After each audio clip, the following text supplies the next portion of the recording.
आज हम परवल की बहुत ही स्वादिष्ट, मुंह में जाते ही घुल जाने वाली मिठाई बनाएंगे। परवल की सब्जी काफ़ी लोग पसंद नहीं करते हैं, लेकिन परवल से बना मिठाई सभी को पसंद आता है। तो आज हम हलवाई जैसा परवल की मिठाई बनाने के लिए बड़े वाले परवल लें, क्योंकि बड़ा रहेगा तो छीलने में आसानी होगी और मिठाई भी बढ़िया बनेगा। सारे परवल को हम इसी तरह से छील लेते हैं। हमने पूरे परवल को छील लिया है। अब इसको काटेंगे।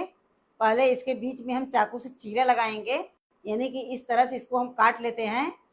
इसके बाद चम्मच से इसके अंदर का गुठली बीज निकाल लेते हैं। इसको हम खाली करेंगे, तो पूरे गुठली को निकाल कर बाहर करेंगे। परवल को खाली करने के बाद इसको हम पानी में डालेंगे।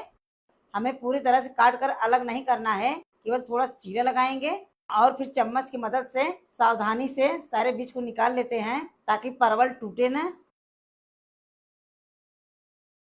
पूरे परवल को खाली करके हमने पानी में डाल दिया है। अब इसे हम पानी से साफ करेंगे।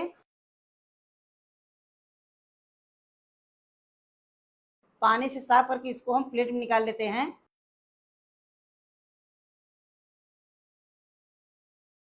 अब इसको हम पकाएंगे। चलते हैं गैस तरफ। गैस पर हमने कढ़ाई रख दिया है। कढ़ाई में हम 1 लीटर पानी डालेंगे।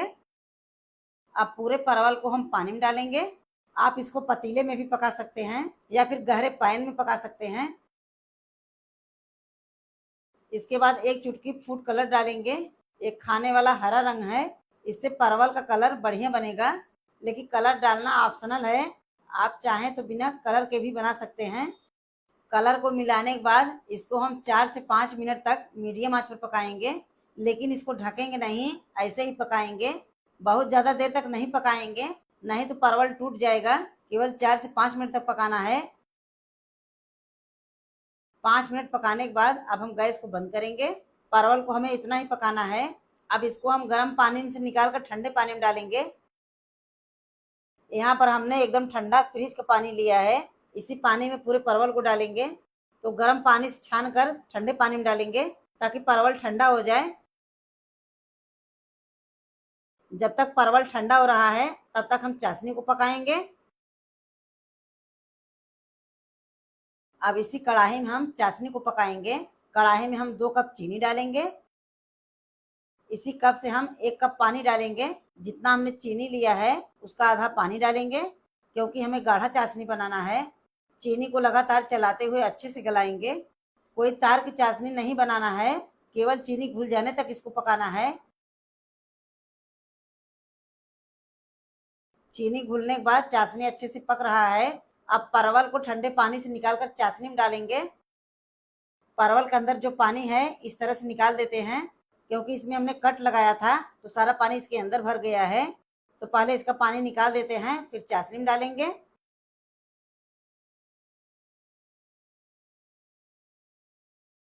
पानी से निकालने के बाद चलिए अब इसको हम चाशनी में डालकर पकाएंगे। तो पूरे परवल को हम चाशनी में डालेंगे। चाशनी में डालने के बाद इसको हम 10 मिनट तक पकाएंगे। गैस को मीडियम में रखेंगे और इसी तरह से पलटते हुए पकाएंगे। थोड़ी थोड़ी देर में इसको हम चलाते रहेंगे, ताकि अच्छे से परवल चाशनी सोख ले। जब ये अंदर तक चाशनी सोख लेगा, तब ये खाने में स्वादिष्ट लगेगा। चाशनी में भी इसको हम बहुत ज़्यादा देर तक नहीं पकाएंगे, केवल 10 मिनट तक पकाकर गैस को बंद कर देंगे, क्योंकि ज़्यादा देर तक पकाने से परवल एकदम नरम हो जाएंगे। 10 मिनट चाशनी में पकाने के बाद अब इसका कलर चेंज हो गया है, यानी ये चाशनी को सोख लिया है। अब गैस को हम बंद करेंगे और कढ़ाई उतार कर नीचे रख देते हैं ठंडा होने के लिए। जब ये ठंडा हो जाएगा तो चाशनी से निकाल कर बाहर करेंगे। जब तक कढ़ाई ठंडा हो रहा है, तब तक हम मावा तैयार कर लेते हैं। यहाँ पर हमने 300 ग्राम मावा लिया है। अब इसमें हम आधी छोटी चम्मच इलायची पाउडर मिलाएंगे। इसमें हम चीनी नहीं मिलाएंगे। आप चाहें तो चीनी मिला सकते हैं, क्योंकि परवल चाशनी में पका हुआ है। इसको भूनने की जरूरत नहीं है, क्योंकि यह मावा हमने घर पर बनाया है। अगर आप मार्केट से मावा ले रहे हैं तो पहले आप उसे भून लें। जब मावा ठंडा हो जाए तब परवल के अंदर भरें। मावा की इस तरह से हम छोटी छोटी लोइयां बनाएंगे, ताकि भरने में आसानी हो। इस तरह के लंबे लंबे आकार में लोई बना लेते हैं। अब यहाँ पर परवल पूरी तरह से ठंडा हो चुका है और इसका कलर भी बदल गया है। अब परवल को इस तरह से चाशनी से बाहर निकालेंगे, क्योंकि इसके अंदर चाशनी भरा हुआ है तो निकाल देते हैं। इसी तरह से पूरे परवल को निकाल लेते हैं। चाशनी से निकालने के बाद इसके अंदर हम मावा भरेंगे।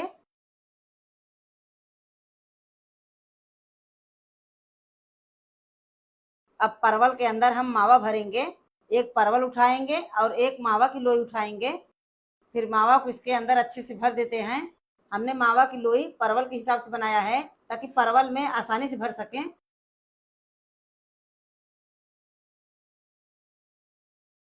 इसी तरह से पूरे परवल को भर कर तैयार करेंगे।